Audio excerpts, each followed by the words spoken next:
Even when you feel low, you can still go. Even when you feel slow, you can still go. Even when there's no hope, you can still go. I never answer to no, man, I still go. Go, go, go, go, go, go. Hey everyone, welcome to Dear Dad with Ivan and Brad. He's Ivan, I'm Brad, and we are two dads here to give you a male and a father's perspective on everything parenting, co-parenting, divorce, marriage, and being a single parent. Ivan. Yo. This weekend. Yeah. The weather's been nice. I haven't been out in it. It rained a little yesterday. Oh, must have been more up in Seattle, yeah. Up north, yeah. Today, Yeah. it was a little gray in the morning. Turned out beautiful. Yeah. Yeah, I went out yesterday and did some clipping of some bushes and then went back inside. And that was my day. Watched movies almost all day. I had to empty out a storage unit that belongs to my dad. Gotcha. Nightmare. My dad's a hoarder. Okay. How big of a unit? Um, Like 5 by 10 or 10 by 10 or? I have it. I don't know. That's Okay. a very good question. I just know it was very full. Yeah. It is a 10 by 10. 10 by 10. Okay. It was like you couldn't step inside. Okay. So he had a It was full- up to the door right. from bottom to your head. Okay. Could it have been in the Garage Wars TV show? It could have been, Yeah. and it would have been a good buy because there was a lot of good stuff in there. Okay. But Okay. what's the good of having a bunch of cool stuff if Yeah. it looks like this? Yeah. You know what I'm saying? Yeah. Yep. So, yeah, I don't know, man. It was tough. I had to load it all up into a U-Haul yesterday, Okay. and then today I took it to the dump. All of it. All of it. Oh shoot. Because even the stuff that you knew was good. yeah, because what am I? Where do I put it? Oh, okay. You know, I my didn't know if mom maybe you could sell it or get rid of it within a week or two, or don't have time for that, man. yeah. Post everything online takes a lot of time. Doing a garage sale takes a lot of freaking time. And then hopefully people come and hopefully they buy it. Like, Right. you know, garage sales are cool to do when you have stuff at home you actually want to get rid of. And even if you don't get rid of it, okay, put it back in your garage, whatever, and try again next weekend. Right. That's just too much stuff. It is. I don't know how people have like weekend garage sales all the time. Like they're always putting out the garage sale. Well, I think that's usually people that like don't have jobs. Well, yeah, but I'm So they thinking do it. even just I mean, I guess you look at it as a job. Like, okay, I'm gonna spend 2 hours setting up, 2 hours breaking down, then I'm gonna sit 8 hours in front of this table for people to come up and buy stuff. So Maybe Gary Vee will come and buy from your garage sale. maybe he will. I feel like that's something you would like. Yeah. No, but yeah, my dad, he has cool stuff. He gets cool stuff all the time. But like I said, what's the point of having all this cool stuff if it's like that? Right. You know, it's just on a mountain of garbage. Yeah. No, I hear you. It's difficult. Yeah. So did that to his storage room. He has a bedroom in our house. Did that to his room as well. His Okay. room was just the same. Okay. His car just the same. Empty. Everything garbage. Oh, you're saying they were completely filled up Yeah. with stuff. Okay, Yeah. gotcha. Garbage plus good stuff, but I don't have time to sit there and say this good, this not. Just throw everything away, you know? Right. And it's funny because he called me today. He's in the hospital, my dad. And he called me. He was like, he wanted me to go get him out of the hospital, take him out. Oh, wow. He was like, look, in my car, they're going to find these clothes and these shoes. Bring me this. And it's like, there's nothing in your car anymore, dude. It's empty. So where are all of his clothes? I threw it all away. So he doesn't have anything. He has a little bit of clothes Oh, okay. that we had found in his room that we washed. But other than that, like the things he thinks he has in his car, he doesn't. Oh, wow. You know what I mean? The things he thinks he has in his storage, he doesn't. How's that gonna go? We'll see. Because I was just following orders, man. You know, my mother asked me to do these things, and I did them. He's not gonna like it, obviously, but he has to learn at a certain point he can't live like that. Right. You know what I mean? Mhm. You can't. the stuff that he had, man, is dirty. And if he like I keep saying, man, if he wants to have all these things, that's cool. But like, organize it, make it look good, whatever, sell it. Don't just go pile it all in a room. Right. You know. Right. And that's always been an issue with him and my mom.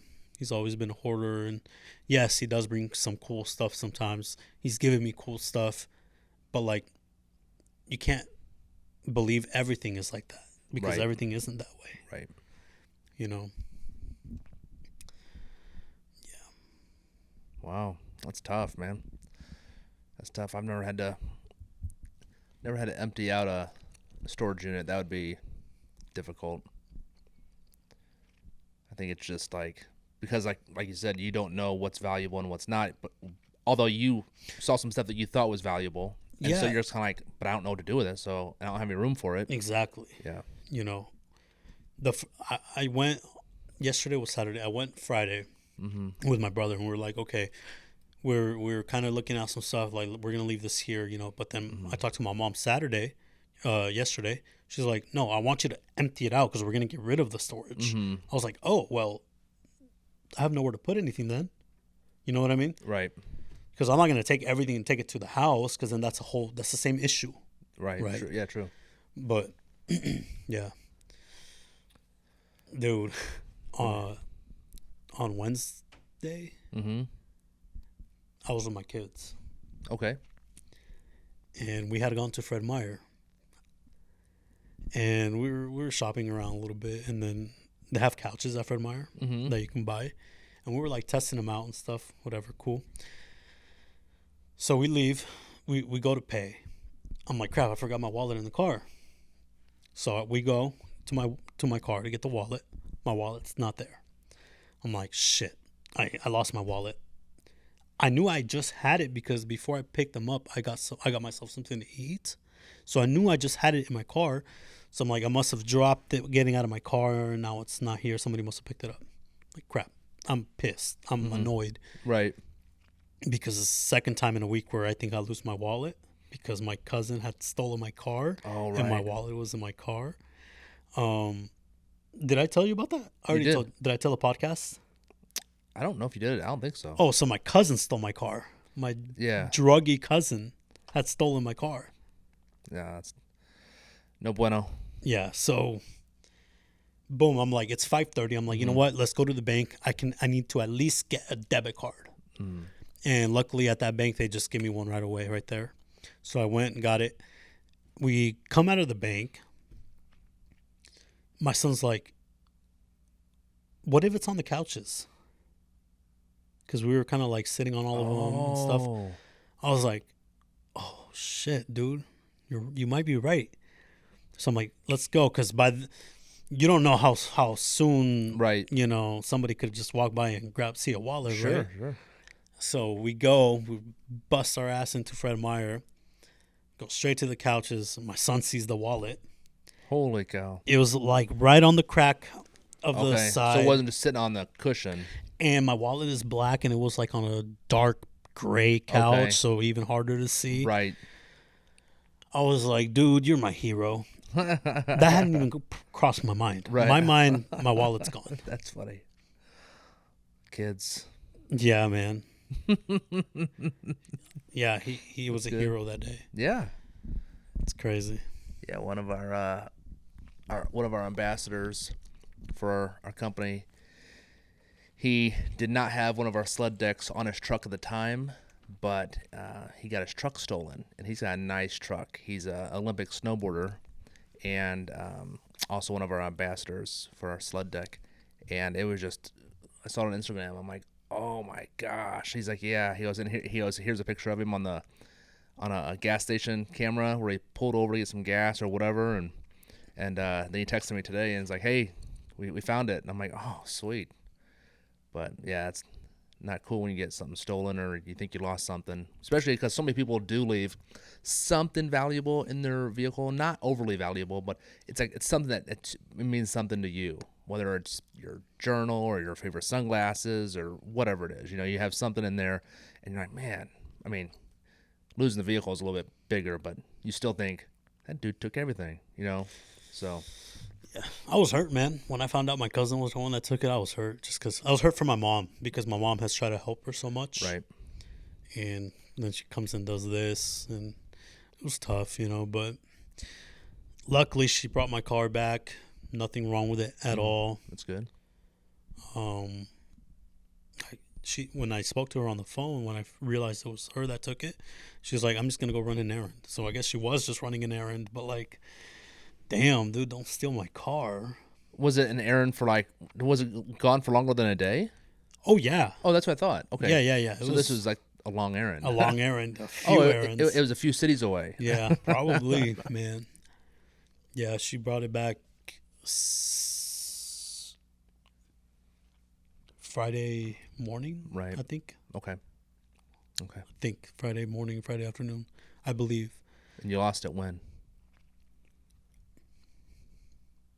Tuesday or when? Yeah. Tuesday nights. Okay. I think. I don't know. I have it all mixed up now, but something like that, somewhere along those lines. Yeah. That's not good. Yeah. Not good. Another thing, my son is so smart, man. He's so funny. We had gone to McDonald's mm-hmm. and the weekend before, and we're in the drive-thru, and I'm ordering for us, and the freaking guy's like, anything else? One of those, right? Anything else? And when we pull away from the box, my son's like, terrible customer service. I'm like, yeah, dude. Yeah, he knows. He knows. Awesome. Like, yeah. Dude, if a freaking 8-year-old can see that you have terrible customer service, right? What do you think everybody else is saying about you? Yeah. If you hate your job, quit. Right.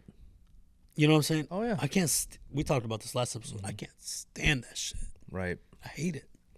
Yeah, it does kind of make you wonder. But some people just don't even care. Like, they literally see their job as just an ends to a means of, hey, I need to get food and pay my bills so I can go home and hang out with my buddies. And, and that's all that matters to them. They're like, yeah, I'll just do whatever makes the bread. And all of a sudden, then you have these people who don't care.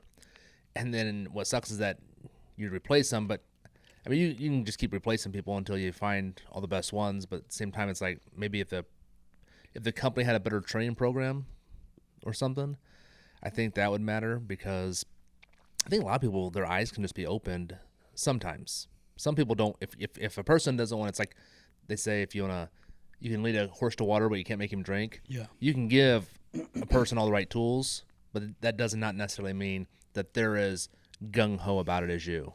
So, yeah, we saw a lot of that back in the day in Domino's, for sure. So, I want to talk about death today.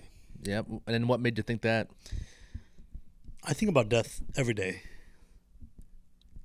And usually when I do, I get very scared. Just the idea of death just freaks me out, dude. Like, I get scared. I get chills running through my body when I think about it. Just thinking that one day you're gone. You're gone. You don't get to see nothing else in the world. You don't get to see how the world progresses, how people progress, how your family progresses.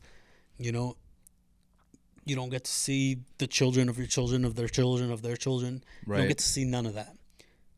Eventually, you will not even be a memory to anybody. Eventually. Right. Maybe it'll take couple generations, right? Because your kids will remember you. Their kids will remember you. But their kids probably won't ever even know about you. Unless you do something significant. Exactly. Yeah. Right? Kobe Bryant, forever. Michael Jordan, forever. We're not either one of those two, right? Yet, sure. But, like, realistically speaking, Yeah. us two normal guys. right. Let's Yeah, see. you kinda My just, children will remember me for the rest of their lives. Their children will too, if I'm alive long enough Right. to see them. And if not, they'll live through, or they'll hear the stories that your kids tell. Yeah. Then these children, they might not even hear about you. Yeah. Or maybe just a name, like, where did we get our last name from? Grandpa Ivan. Maybe. Maybe, right. Right? Right. Or they might just say your grandfather, because these kids Yeah. probably won't even know your freaking name. Right. You know what I'm saying? Yeah. I don't know my grandparents' names. I know one of them. Out of my 4, I know one. Ricardo. Okay. I know one. Mm-hmm.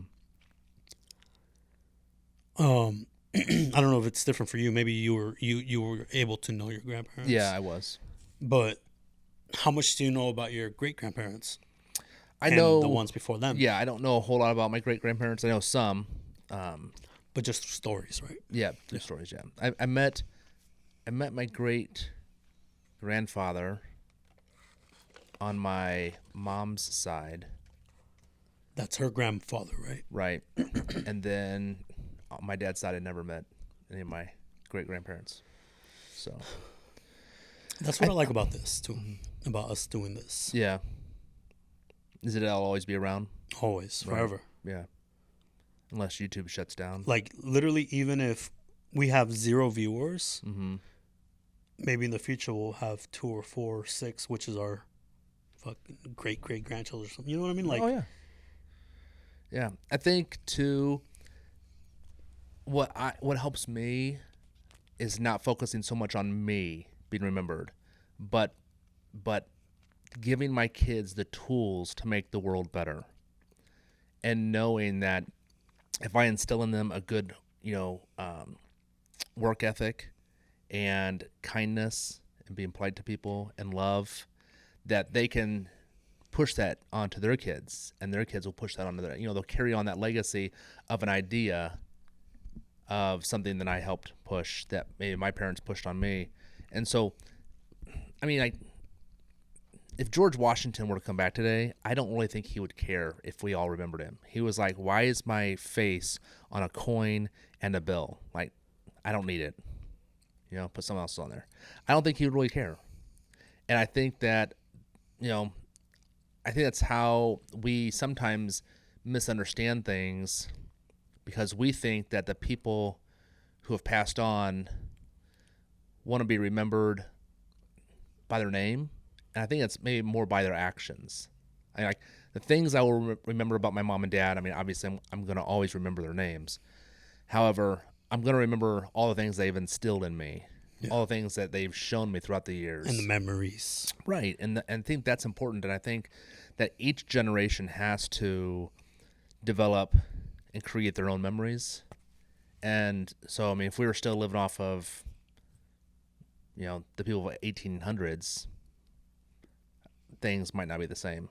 So we're creating new memories, making new friends, building new relationships. So I think that it's good. I think it's good that things pass on and companies evolve, people evolve, as a species. That's kind of how I think about it. Because I think about if I think about myself not being remembered in 2 or 3 years, I mean not in 2 or 3 years, but let's say 100 years. Within 100 years, my name's gone, disappeared. You don't care. I think at one point I probably did. I just don't anymore. But at by one your point, I'm talking about by your family. Yeah, my family will always remember me. I mean, it's impossible for them not to ever remember me. Eventually, they won't, though. That's what. You're talking about the generations of family. Your family. I'm only talking about your family and your generations to come. Correct. Yeah, the generations I don't care about. You what? I don't care if they remember me or not. You don't care? No, I don't care for them to have to remember my name. That's not important to me. Not just your name, like everything about you. What you're talking about, like what did you teach your kids and what? Sure. That's all a part of your name. When those elite families, like where the great grandfathers, Rockefellers. Yeah. Those people, for many lines, are still discussed and talked about and remembered. Oh, yeah. And even if we don't leave our kids hundreds of millions and trillions of dollars, like they can say,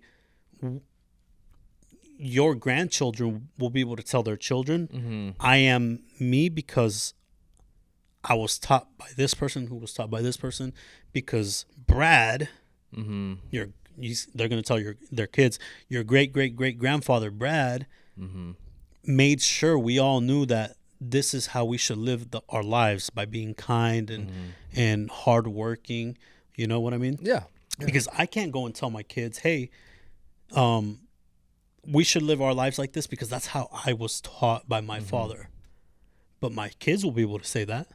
My kids will be able to tell their kids that their father Ivan taught them how to be respectful and how to be strong and educate themselves and all of those things, right? I think sometimes though the name fades away. So like when I explain to people about not my great grandfather, but my grandfather on my dad's side. So he was a professional boxer at one point. Well, I'm gonna tell him just like I told you, my grandfather. So I won't tell you his name, unless they say, "Oh, really? What's his name?" I want to see if I can look him up. Then I might say his name. But I'm not talking about other people. I'm talking about your family. Like, yeah. So you wouldn't. I'm not talking about you telling me about your grandfather. I'm talking about you telling your children about your grandfather. Yeah, I don't know if I might. I can't really say for sure if I'm going to say, yeah, his name was Johnny Rame. I might. But I don't know if I would. I might just say, your great-grandfather was a professional boxer at one point, and stuff like that, and then go on with the story. So, I don't know.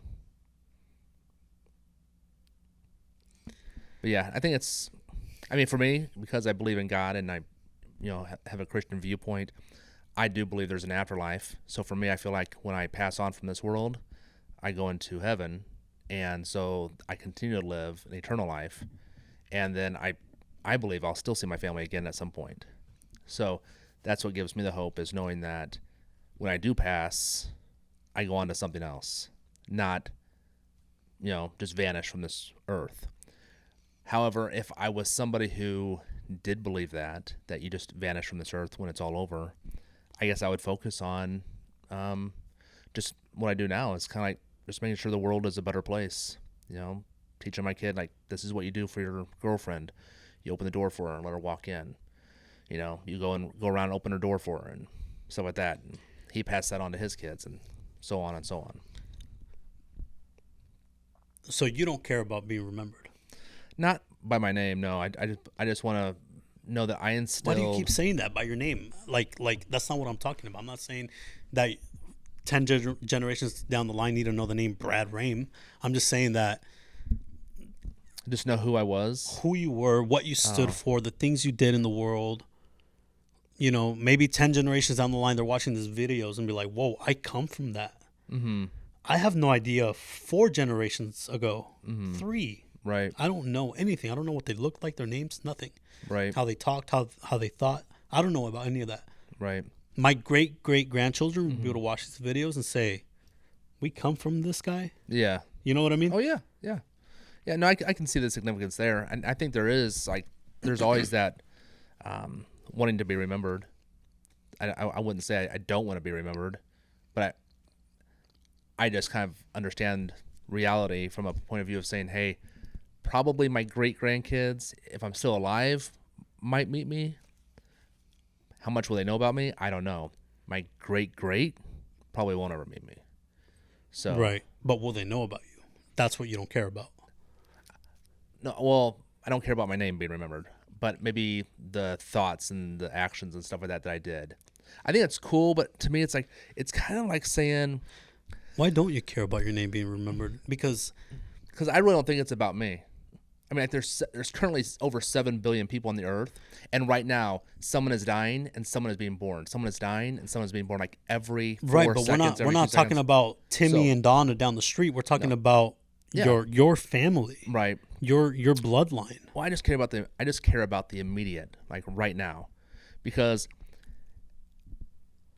So if I worried about that too much and I walked out of here today, got in a car accident and passed away, my kids would never have a chance to watch me be at their wedding. So their kids would never meet me. So for me, I just have to hope that everything that I've done up to this point is a good example for them. Right. Right. And so that's what I care about. And so I think that, I mean, I don't know. I guess it's if you build a relationship of love and, have those special moments, you just won't ever be forgotten, at least by your kids. And they'll continue to share the memories with their kids.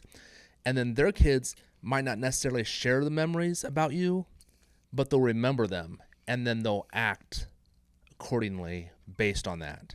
Like they're, so your kids were like, man, I had the best dad. He was so awesome. He always took us out, and he's always coaching us and stuff like that.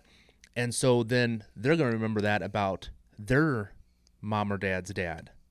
And so then when they get older, they're like, yeah, they said that my grandpa always took them out and did stuff. That's what I want to do. I want to take them out and do stuff. So they're not going to remember you or know you possibly. They might see a picture of you. They might not. But they're going to remember the idea of what you did for their mom and dad. Right. And so then they're going to hopefully continue to live that way, or it impresses upon them to live that way. So, yeah. But yeah, I don't know. I mean, I think it's different for different seasons of your life and different stages of your life. If you're younger, sometimes you think you have all the time in the world to live. So in your 20s, you think, man, I'm going to live to probably 50, 60, 70. And then the midlife crisis come. Yeah, and then you hit your your 30s, maybe even your 40s, and you start thinking like, what have I done, or what am I going to do, or have I done enough? Mm-hmm.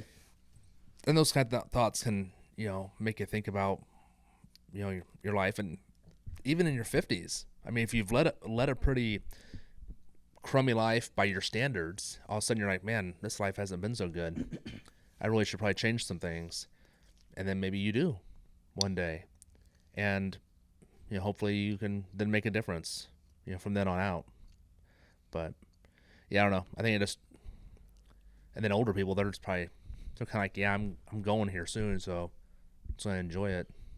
So that's why they try to. I think that's the whole point of going and being retired, to a point of getting to go to the places you never got to go to, especially if you weren't someone who was who made a lot of money in life.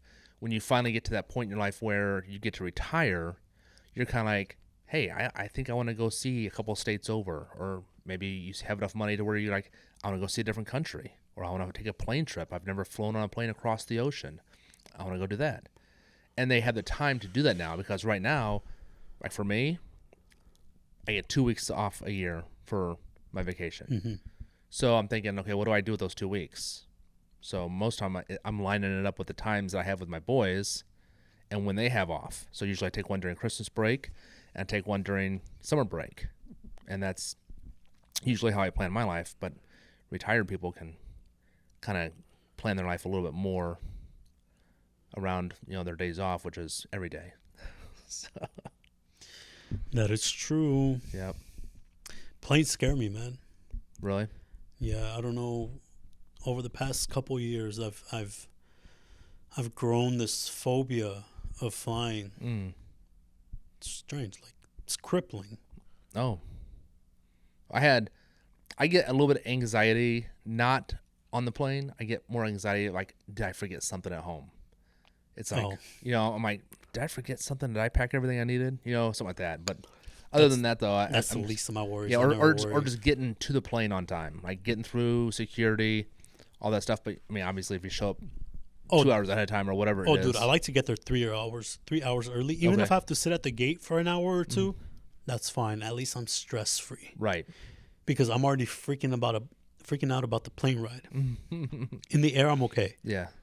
Going up and coming down. Right. It sucks, man. It sucks. I think it probably always goes through everyone's head, like as it goes up, because you're kind of hearing the engine and you hear the takeoff, and then when they release the wheels and they come down, and all of a sudden you got that flight gear come in and you hear it unlock, and you're like, okay, are we gonna come to a sliding halt, like where everything rips off the bottom, or are we gonna land nice and smooth, or so yeah, I think that kind of goes through everyone's head, because you have had different flights where one's like do do do do, you kind of land real easy, and another one's like so yeah, it's scary, man. It doesn't scare you anymore. It doesn't really scare me, no, but I mean, yeah, I don't know. You're also not afraid of dying. I am. Yeah. Well, I'm afraid of dying. Like if someone ever stabbed me, that would suck. Dying in pain. my thing with death, man, is just leaving my kids, man. That's my thing. Mm-hmm. If I wasn't a dad, I wouldn't care about dying. Mm. You know what I mean? Like, right. People live their lives like that. I'm not afraid of death. I'll do whatever. I'm not afraid. I'm very afraid of death. That's why I don't go out at night. Mm-hmm. No more clubs, no more bars. People are too fucking crazy. Yeah. You know, that's why I'm afraid of flying, just because it's possible that you can die. Right. Yes, it's possible to drive, or possible to die while you drive. I know, but like at least I'm in control. Whatever. It's a different type of feeling. But yeah, man, it's crippling. My fear of death.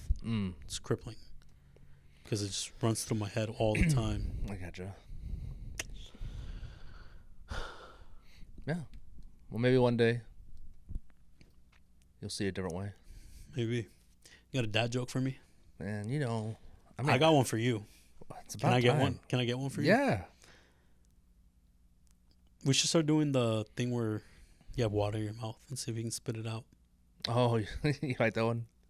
You seen the ones where they slap each other with like the tortilla shells? Yeah, my mom and my daughter did that one. Are they not? Is it tortilla or It's burrito? a tortilla. It's a tortilla. It's just a Okay. bigger burrito. Okay, it's a bigger so it is. tortilla.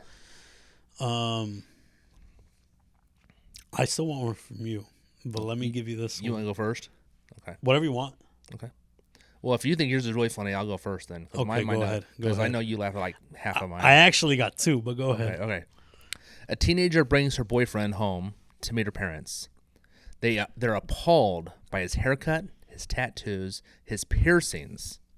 Later, the girl's mom says, "Dear, he doesn't seem to be very nice. Not a nice boy at all." The daughter says, "Oh, please, Mom. If he wasn't nice, would he be doing 500 hours of community service?"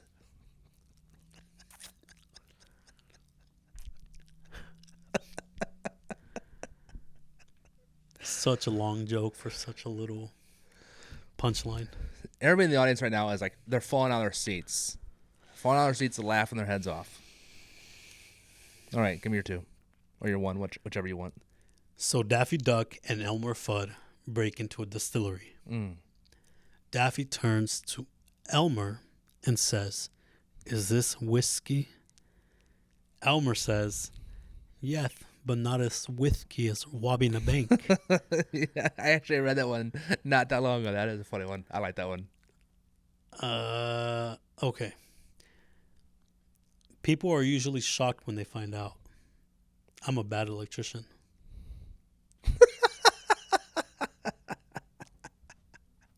Is that a real laugh? It seems kind of fake. No, it is. It's real. It's real. Okay. It's funny on two levels because one, it's like they're shocked, obviously because they got shocked from being a bad electrician. Yeah. And two, they're shocked because like also they realize he just walked out there and like nothing in the house works. Is that a pun or a double entendre? What is that? Both? I don't know. I don't think it's a pun. I guess that'd be a pun. Pardon the pun. The shocked is a pun. Yeah. No. The shocked double is a pun. entendre. I guess it's a pun and a double entendre. I guess they're the same thing, right? I don't know. I don't even know what a double entendre is. I've heard it before, but I don't know what it is. It's usually when two things mean the same thing. Oh, okay. Or one thing can mean two things. I'm sorry. Oh, okay. Right? I don't know. So, like... that's what I'm saying, like, I've heard it before, but I don't know what it is. Okay. I probably should. If my dad watches this, he'll be disappointed. That is what a double entendre means. I just don't know if you would classify a pun and a double entendre as the same thing. But Let us know. They're at least very similar. Yeah, let us know, Mr. Paul Rame. All right, guys. You have just witnessed episode number 24 with Ivan and Brad on Dear Dad. Like us, subscribe us, share us, and leave us a comment. We'll see you guys next time. Even when you feel low, you can still go. Even when you feel slow, you can still go. Even when there's no hope, you can still go. I never answer to no, man, I still go. Go, go.